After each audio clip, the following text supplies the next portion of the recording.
Good afternoon, parents and guardians. I'd like to speak to you about an assembly I delivered to your children last week. With the onset of new leadership at Holy Cross, we are addressing progress even more to make our school outstanding. From the first slide, you'll see that my assembly says, "You only get one chance, let's make it worth it." And I explain to your children that this is their one shot at gaining an excellent education and that they should take the opportunity now to make an impact on their learning.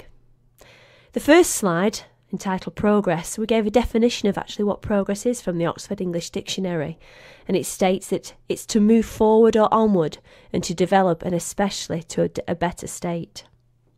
Other definitions of progress come from the idea that the world can become increasingly better in terms of science or technology, democracy, etc., or that the idea of progress is a theory that progress produces an improvement in the human condition. And I explained to your child that in school we monitor progress quite stringently to make sure that they are reaching their full potential. We want to make sure that children are reaching their right level. And so I explained to the children, as you can see on the next slide, that progress is good, that it leads to change, that it can actually challenge us, that it leads to improvement, that it should be recognised, and overall it should be celebrated. I asked the children, what has progress got to do with them? Well, do they have a desire to improve? Do they want to achieve the best they possibly can? Do they know how to improve? And do they know who can help them make the progress that's expected of them? I explained to the children next how their progress is measured in Key Stage 3. And I think as parents and guardians, this is something that you really need to understand as well. Achievement and progress is measured in levels, and there are sub-levels at every level. So, for example, in Key Stage 3, we expect children to come to us between level 4 and level 5 in Year 7, and then we expect them to reach at least 2 levels or make 2 levels progress by the end of Year 9. We expect children to be at least making level 6 progress is the standard national level at the end of Year 9. So when we look at level 5, for example, there's 5C, 5B and 5A, and those are what you call the sub-levels. 5C is just about approaching a level 5, 5B is a secure level 5, and 5A is moving on towards a level 6. When you're making progress in a subject, you move up through the sub-levels from 5C to B to A, and that is in every subject, from PE to drama, to geography, to history, and maths and English. In the next slide, I explained to your child that we're expecting them to make progress by improving 2 sub-levels from their Year 8 report.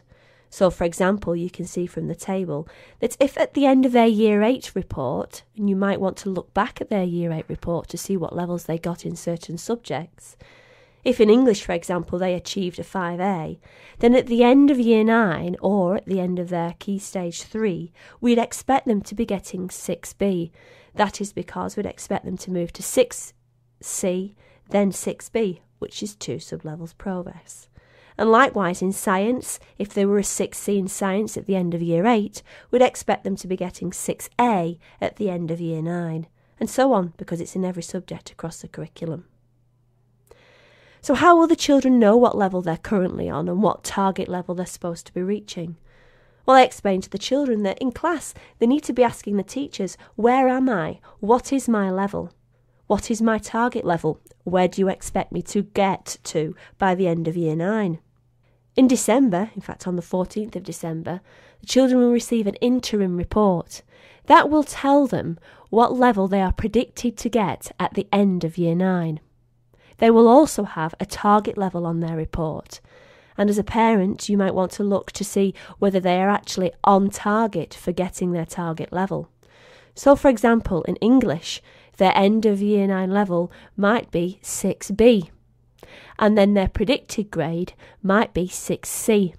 That means that they might be working below the level expected at the moment. There's going to be a target setting process after Christmas as well, in which timetable is going to be suspended, and your child can sit with their tutor and have a really detailed conversation as to how they can set targets in every subject. We're looking to suspend the timetable as well in January, where your child will experience a progress day, where again there will be some interventions by tutors, where you can have some conversations with children about their current progress in class and things that they can do to help them improve. I then gave some advice to your child on how can you ensure you reach your target level. And on this slide, as you can see, I explain, well, they need to be here in school, that attendance in school is very, very important, and that they need to be punctual and be ready to learn and to be ready to be challenged in class. They also have to accept, of course, that they can't get things right all the time and that they just have to learn from their mistakes rather than giving up. They need to complete all the classwork and all the tasks that are set in the lesson, and hopefully that will progress their learning. Get involved in class, I said. Ask questions, discuss the work with the people who you're working next to and the tasks that you're meant to be completing. Ask the member of staff or another adult in the classroom if you do not understand. And of course, now with the new homework policy, complete your homework when it is set and meet those deadlines.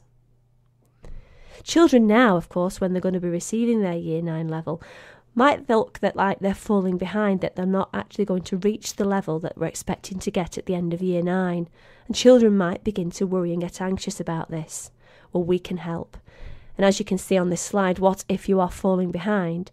I explained to your child that we can actually place interventions so that children can have opportunities to develop their progress by being withdrawn from class. So it might mean that just a conversation with myself or the head of year or the tutor might help get your child back on track, or they might need additional literacy and numeracy support in the form of one-to-one tuition, and they might be withdrawn from class from other subjects to help them with those aspects. There is also going to be a Key Stage 3 study club that is starting in January that will be available for all Key Stage 3 pupils after school on Tuesdays and Thursdays. You'll be receiving some more information about that in the near future.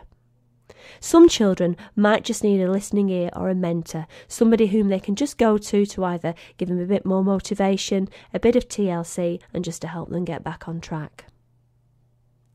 Some children, of course, when you receive their report at the end of the term, might find that they are exceeding their targets, that their end of Year 9 level is a 6B. In fact, they're currently working at 6A.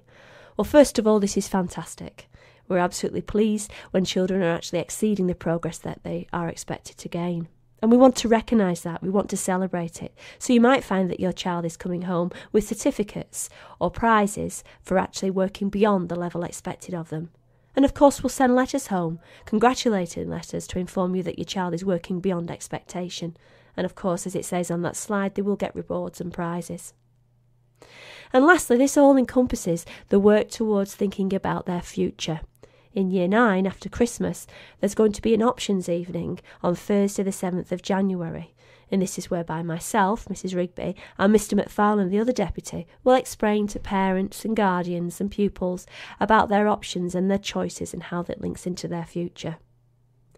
Children are also in Year 9 going to experience a Careers Day on Wednesday the 16th of January, and that is whereby employers and businesses are going to be in school and the children are going to have an opportunity to walk around those businesses and speak to them and ask questions as to which qualifications and which training they'll need to be in certain professions. So all in all, your child's Year 9 is a very key year. It's a key year for your child because they're beginning to make choices about their future. And it's a key year for yourself so that you can actually begin to track your child's progress. And if they are falling behind in any of their levels, in any of their subjects, then the person that you need to contact is either myself, Mrs. Rigby in school, or indeed your child's form tutor or head of year if you have any concerns about your child's progress. On the final slide, it just says informing parents. And indeed, we want to keep you in the loop. If you had, like I said previously, if you had any concerns, then please telephone school. But when you receive your child's report, Year 9 interim report in December, there's going to be an opportunity to provide feedback not only about the new style of report, but also any concerns that you may have about the comments or the grades that are on your child's report. And please return that reply slip and that acknowledgement back to school as soon as possible. So I'll finish off my presentation there. I just wanted to inform you of what I've actually been talking to your children about. If you have any queries or any concerns about your child's progress in school, then please contact school as soon as possible. Thank you and goodbye.